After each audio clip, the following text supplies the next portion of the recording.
masalah tersebut di akhir 2025, atau kalaupun bisa berapa persentasenya yang bisa diminimalisir? Itu aja, terima kasih. Baik, terima kasih Pak Bambang dari Permenaker. Untuk bahan nanti mungkin teman-teman panitia bisa disiapkan QR code-nya ya, bisa di-download dan lain sebagainya. Nanti mohon maaf memang cetakan ini Pak sedikit terbatas, jadi nanti kami siapkan QR code.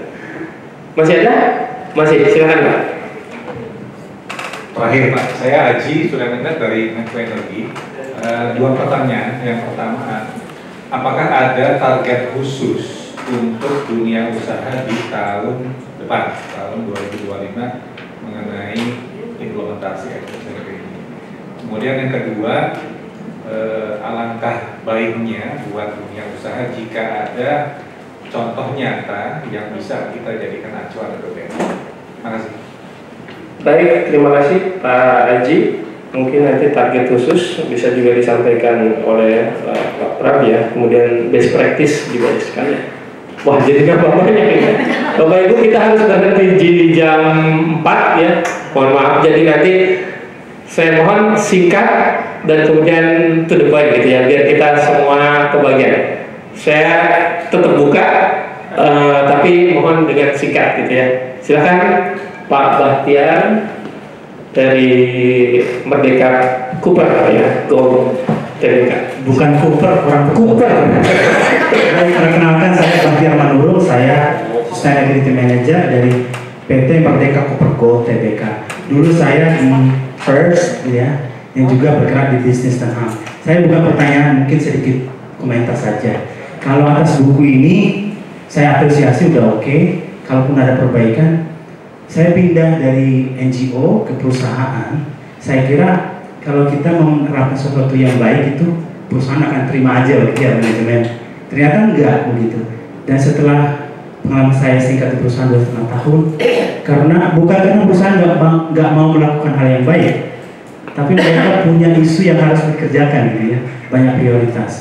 Jadi mungkin akan lebih kuat S&P ini diterima kalau ada misalnya benefit bagi perusahaan ya, di HAM yang diterbitkan Komnas HAM kalau nggak salah dulu ada juga seperti itu.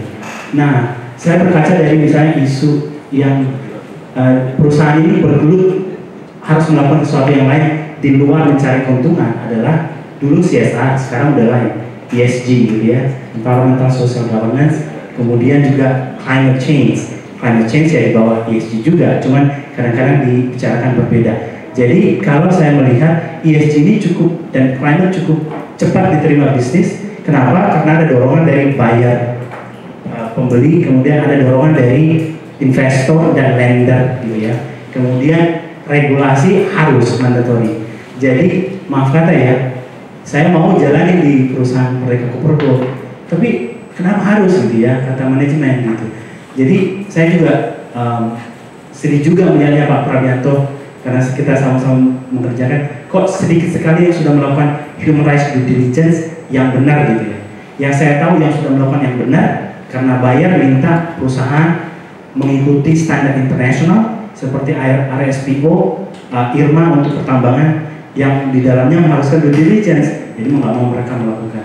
Jadi masukan saya kepada Komnas HAM ketika bertemu dengan stakeholder yang lain, barangkali kalau mau HRDD yang inti dari semua S&P ini dilakukan, barangkali memang harus ada peraturan yang membuat HRDD mandatori. Kalau nggak mandatori agak sulit. Kalau jalan tercepat selain mandatori mungkin mendekati OJK, sehingga peraturan OJK tentang sustainability reporting bisa menambahkan harus mendisclose pelaksanaan HRDD, begitu ya. Mendisclose, kalau mau mendisclose kan akhirnya harus melakukan. Yang kedua, harus ada reward system juga. Reward system, award di bidang HRDD masih disukai oleh perusahaan. Jadi kerjasama dan mohon di encourage juga stakeholder Kementerian HAM gitu.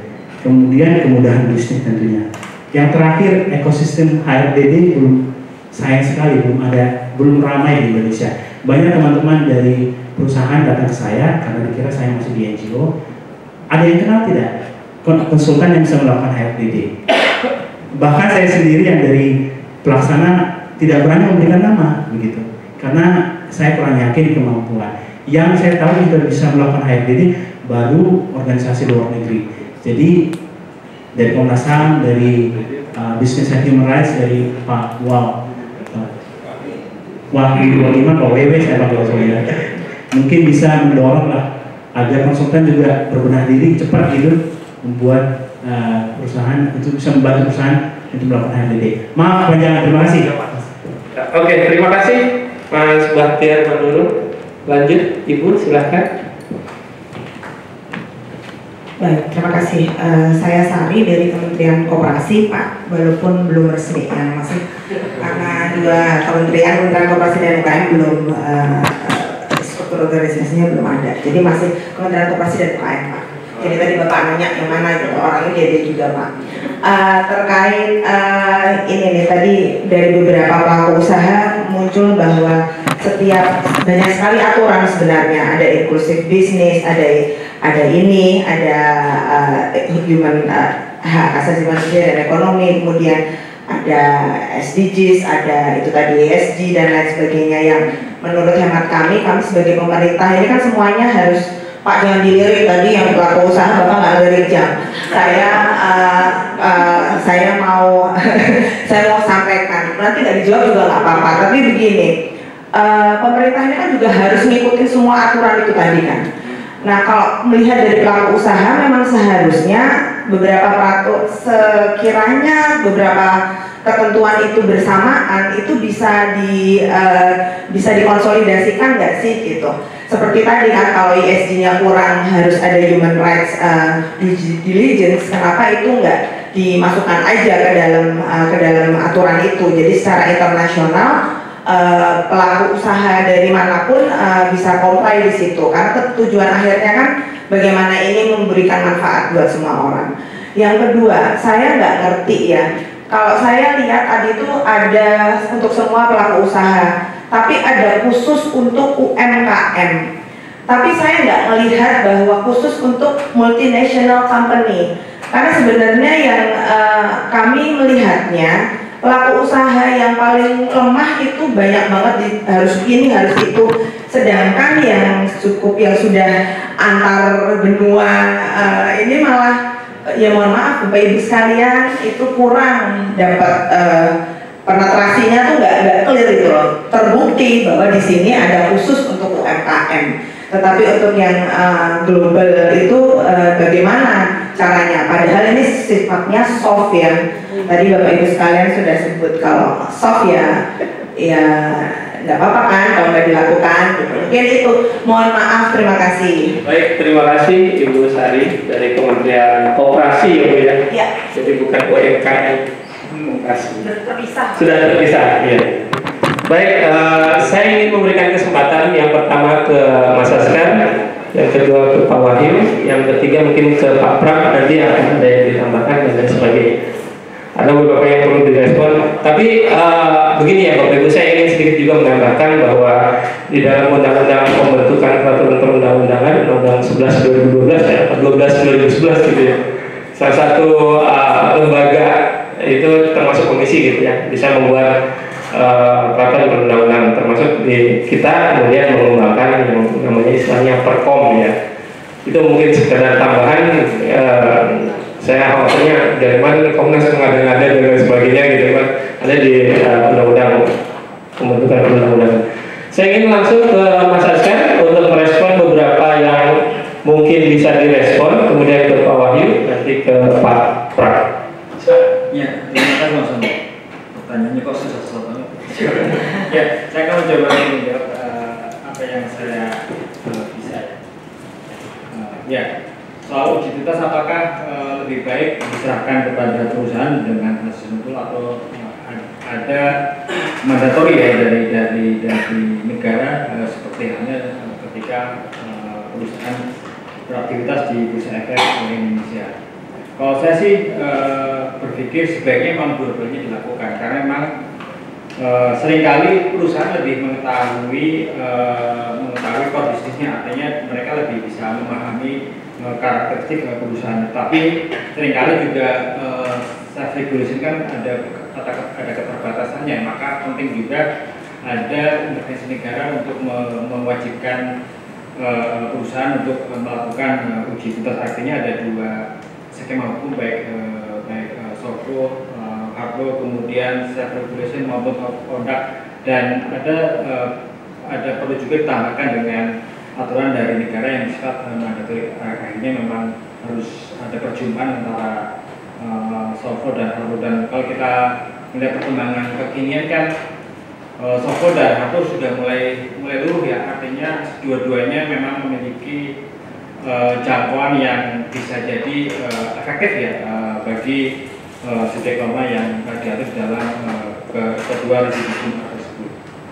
Apakah uji tuntas HAM kemudian bermuara pada label? Menurut saya tidak ya, karena uji tuntas HAM ini kan menjadi salah satu instrumen yang penting ya bagi perusahaan untuk menelisik apakah aktivitasnya, produknya, pelayanannya ini melanggar asasi manusia atau tidak. Bahkan yang potensi ya juga harus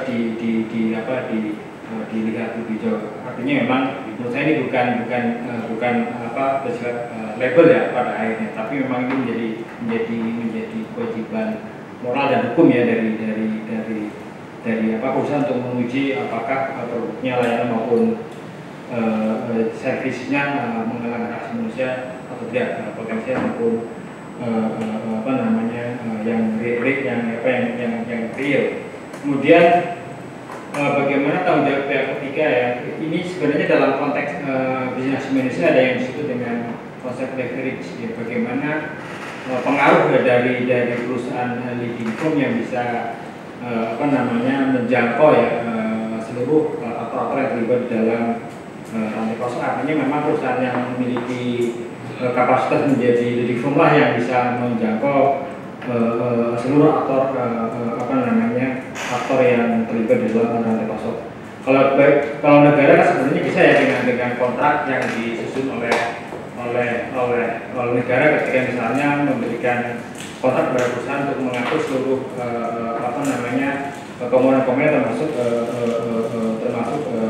rantai pasok, sehingga pihak ketiga yang tidak terakomodasi bisa diatur melalui kontrak antara negara dengan perusahaan yang ditunjuk oleh negara. Demikian juga kontrak perusahaan yang ditunjuk itu juga bisa menjadi kontrak dengan aturan yang lain, sehingga ada saling mengawasi satu sama yang lain. Kemudian bagaimana implementasi SNP dalam konteks sawit ya? Memang kita harus bisa, kalau soft law kan memang yang menerima, yang mengabulkan pihak yang menjadi subjek normanya apakah akan menggunakan atau tidak.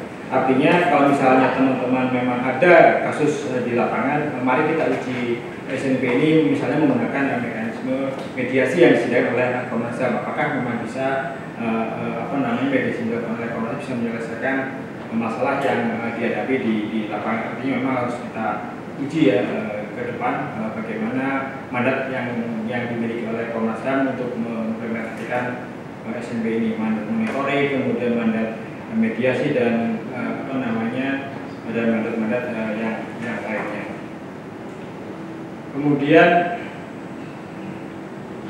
apakah tren-tren isu bisnis HAM bisa dieliminasi atau dikurangi? Itu saja bisa ya kalau misalnya kita meyakini bahwa seluruh instrumen-instrumen yang ada, baik yang soft law maupun hard law, bisa mengartikulasikan bagaimana korporasi harus menghormati hak asasi manusia. Artinya memang korporasi juga bisa menggunakan instrumen-instrumennya, baik self regulation maupun kontrak dan sebagainya, dan negara menggunakan instrumen kebijakannya untuk mengatur isu ini. Artinya memang kalau kita optimis lah, bisa lah sebuah kasus bisa kita tangani dengan instrumen-instrumen yang ada. Kemudian contoh nyata memang ini harus tetap kita lakukan riset ya Mas Ono, karena memang ada banyak karakteristik perusahaan yang berbeda ya. Misalnya antara perusahaan yang bergerak di isu teknologi informasi, kemudian yang bergerak di isu mining, kemudian yang bergerak di isu pariwisata, kemudian yang bergerak di isu kesehatan, itu kan memiliki karakteristik yang berbeda-beda dan apa instrumen juga berbeda, sehingga HAM-nya juga berbeda, sehingga perlu ada penelitian lebih jauh sesuai dengan karakteristik masing-masing perusahaan ya, sesuai dengan core bisnisnya masing-masing. Kemudian apalagi ya, sisanya Pak bisa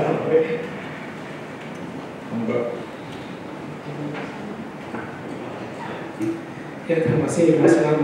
Bapak Ibu dan rekan-rekan, beberapa hal mungkin yang terkait dengan isu global dan diskusi ini. Pertama saya berkaitan dengan uji tuntas, apakah uji tuntas itu lebih baik dilakukan sendiri atau oleh pihak eksternal. Kalau kita merujuk pada UNGPIS maupun SMP ini, itu akan lebih baik dilakukan oleh melibatkan pihak eksternal dengan ahli-ahli yang terkait di bidang hak asasi manusia maupun di bidang identitas hak asasi manusia. Nilai lebih ketika uji tuntas dilakukan oleh pihak eksternal, objektivitas dan rekomendasi yang akan dikeluarkan oleh konsultan tersebut akan lebih terukur dan lebih objektif, sehingga pihak perusahaan bisa melihat secara jernih kira-kira masalah apa yang ke depan itu harus direspon. Karena dari isu uji tuntas ada beberapa hal yang harus dilakukan oleh perusahaan ke depannya. Pertama, bagaimana merespon dugaan-dugaan ketika perusahaan sudah beroperasi ya, dugaan peristiwa pelanggaran HAM yang sudah terjadi. Yang kedua, bagaimana menyiapkan mitigasinya, bagaimana menyiapkan mitigasi untuk merespon dugaan pelanggaran HAM itu. Yang keempat, bagaimana menyiapkan mekanisme mitigasi supaya ke depan pelanggaran HAM serupa tidak terjadi. Dan ketika melibatkan pihak eksternal yang para pakar di bidangnya, itu keuntungan akan lebih besar diperoleh oleh perusahaan dibandingkan misalnya dengan hanya dilakukan oleh perusahaan sendiri. Yang kedua, terkait dengan labeling. Ada perbedaan yang cukup mendasar antara uji tuntas dengan labeling. Label halal, label eco-friendly misalnya, itu biasanya diberikan oleh lembaga-lembaga tertentu. Produk halal misalnya sekarang di bawah Kemenak. Eco-labeling juga ada lembaga yang khusus memberikan sertifikat eco-labeling untuk beberapa produk ataupun beberapa perusahaan.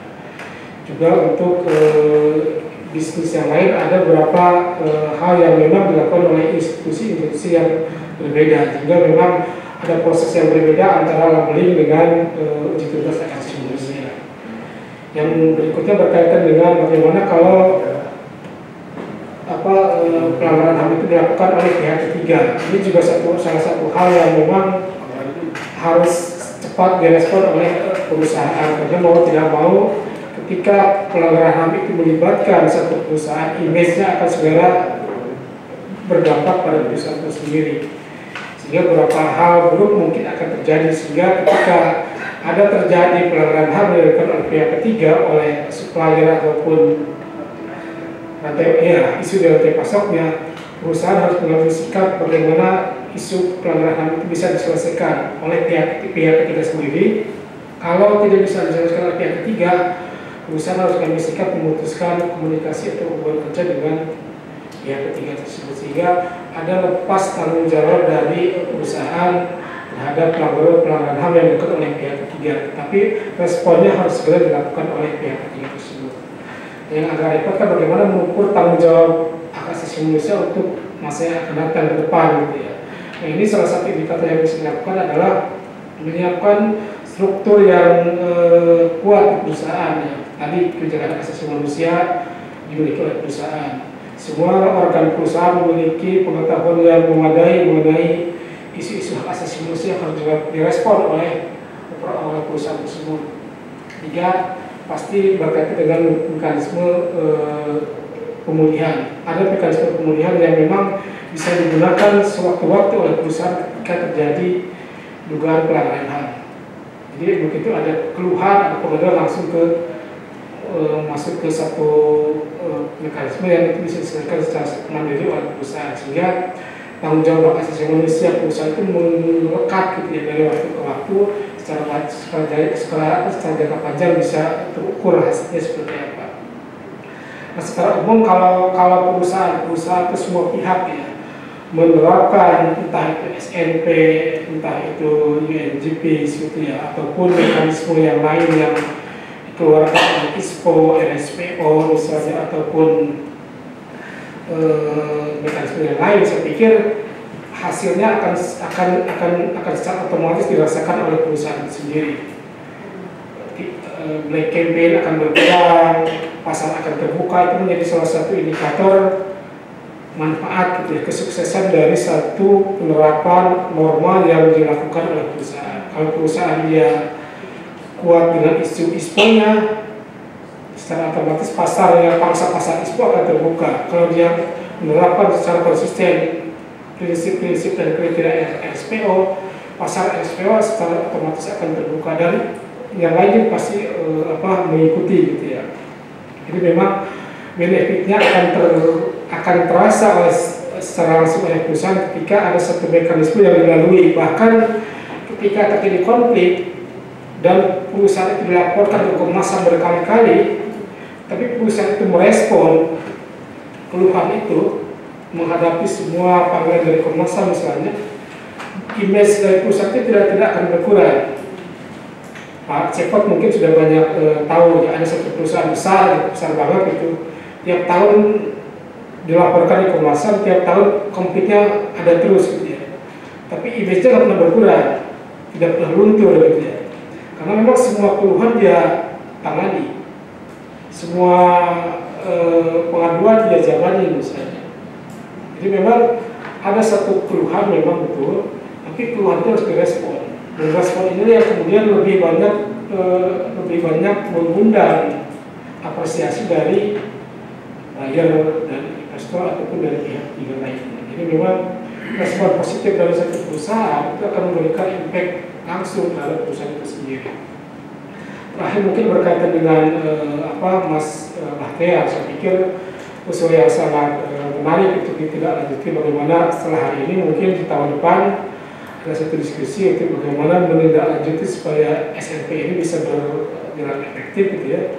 Semua perusahaan berlomba-lomba untuk menjadikan uji tuntas sebagai hal yang penting untuk dilakukan di 5 tahun yang akan datang gitu ya. Itu mungkin dari saya, Mas Ono, Bapak Ibu dari rekan-rekan, mohon maaf sekali. Baik. Baik, terima kasih Pak Wahyu atas responnya. Ya, saya tadi sedikit menyambung dengan kalimat terakhir Pak Wahyu yang merespon atas usulan reward system yang disampaikan oleh Pak Bahtiar. Kita di Komnas sekarang sedang mengembangkan instrumen penilaian HAM. Tahun pertama kita menilai tentang kementerian lembaga, ada 7 kementerian lembaga, baik dari aspek hak sipil politik maupun ekosom. Yang kedua, nanti kita akan mengembangkan tentang penilaian HAM terhadap pemerintah daerah, atau pemerintah daerah juga sama, ya pihak yang paling banyak juga diadukan. Kita sedang menyusun indikatornya untuk di tahun kedua ini. Jadi kalau yang untuk kementerian lembaga kita sudah jalan di tahun ini. Yang terakhir nanti terhadap korporasi. Jadi itu merupakan program prioritas nasional. Mudah-mudahan ini menjadi semacam knowing and showing gitu ya, bukan saving and naming lagi. Tapi kemudian kita Komnas tidak juga pemeringkatan, tapi kemudian mengumumkan bahwa ini sudah comply dan lain sebagainya. Mudah-mudahan itu bisa relevan dengan yang sedang kita kerjakan. Saya ingin ke Pak Pram untuk merespon beberapa yang perlu direspon Pak. Monggo Pak, sebelum nanti kita selesai di jam. Baik, ini sudah jam 4 Mas. Ya udah, 30 detik kalau gitu ya. Mohon waktunya. Jadi sudah cukup lengkap dari jawaban dari dua narasumber maupun tambahan dari Mas Ono tadi ya. Memang kalau kita lihat Bapak sekalian, saat ini belum ada aturan ya yang bisa menjadi dasar untuk mewajibkan katakanlah human rights due diligence itu harus dilakukan oleh korporasi. Tetapi kita harus ingat Bapak sekalian bahwa Indonesia saat ini sedang mengajukan menjadi anggota OECD, ya itu pasti. Dan saya tahu sudah ada persiapan-persiapan yang terus dilakukan oleh pemerintah. Ya, suatu saat nanti pasti karena Salah satu syarat untuk bisa menjadi anggota OECD adalah semua aturan, ya, apalagi terkait dengan investasi, terkait dengan kegiatan usaha, itu harus comply dengan standarnya OECD. OECD itu sudah mengeluarkan standar mengenai human rights due diligence misalnya. Mau nggak mau, kita harus ke sana. Nah itulah barangkali forum ini cukup, saya harapkan cukup ada manfaatnya buat teman-teman dari korporasi khususnya, bagaimana mempersiapkan diri untuk bisa melaksanakan dari penghormatan terhadap asasi manusia melalui penerapan HRPT. Dan satu lagi yang ingin saya sampaikan sebagai informasi juga, bahwa di forum PBB saat ini sedang terus didiskusikan untuk meningkatkan status, ya, instrumen bisnis ini yang saat ini adalah voluntary menjadi legally binding instrument. Artinya banyak negara-negara yang sekarang ini sudah mengusulkan supaya instrumen ini menjadi wajib, menjadi hukum internasional nantinya. Ya, tidak hanya sekedar guiding principles, prinsip-prinsip panduan, tetapi suatu saat ini akan pasti mencapai titik di mana negara-negara anggota PBB bisa sepakat untuk menjadi instrumen hukum. Kalau sudah menjadi instrumen hukum, kalau bisa menjadi bagian dari PBB, tentunya konsekuensinya Indonesia harus melaksanakan itu. Itu yang ingin kami tambahkan pada forum ini, dan kami sendiri dari menambahkan apa yang disampaikan Mas Ono, Komnas HAM memiliki satu program nasional dalam rangka penilaian HAM. Untuk korporasi ini kami akan arahkan bagaimana kita memiliki satu standar, ya, standar penilaian hak asasi manusia terhadap korporasi yang mungkin bisa kita wujudkan dalam bentuk standar HRDD, Human Rights Due Diligence. Itu menjadi standar nasional yang akhirnya kalau ini disepakati sebagai standar nasional, tentunya akan kita kembangkan dengan skema sertifikasinya. Siapa yang melakukan audit misalnya, auditornya harus diakreditasi oleh siapa misalnya, ya. Kemudian standar-standar ini harus di-develop oleh siapa. Ini semua akan kita diskusikan dalam waktu dekat. Paling tidak minggu depan, ya, kalau masalah Mas Ono, kita akan undang beberapa teman untuk mendiskusikan bagaimana kita bisa mewujudkan rencana ini. Itu barangkali teman kami, karena setengah menit saya kira cukup. Terima kasih. Baik, terima kasih. Sudah jam 4, mungkin sudah cukup. Jadi saya kembalikan kepada Bu Kania selaku MC. Sekali lagi atas nama pembawa acara, saya mohon maaf apabila dalam penyajian kurang berkenan. Terima kasih. Bila itu hidayah. Assalamualaikum warahmatullahi wabarakatuh. Waalaikumsalam. Boleh aplaus buat sesi diskusi kita sore hari ini. Kita sudah berada di ujung acara, Bapak Ibu, lewat 4 menit. Baik, kami atas nama Komnas HAM mengucapkan terima kasih sebesar-besarnya atas partisipasi Bapak Ibu, dan tanpa perlu berlama-lama saya tutup. Langsung tutup saja. Saya tutup kegiatan sore hari ini. Wassalamualaikum warahmatullahi wabarakatuh. Om Santi Sati Om.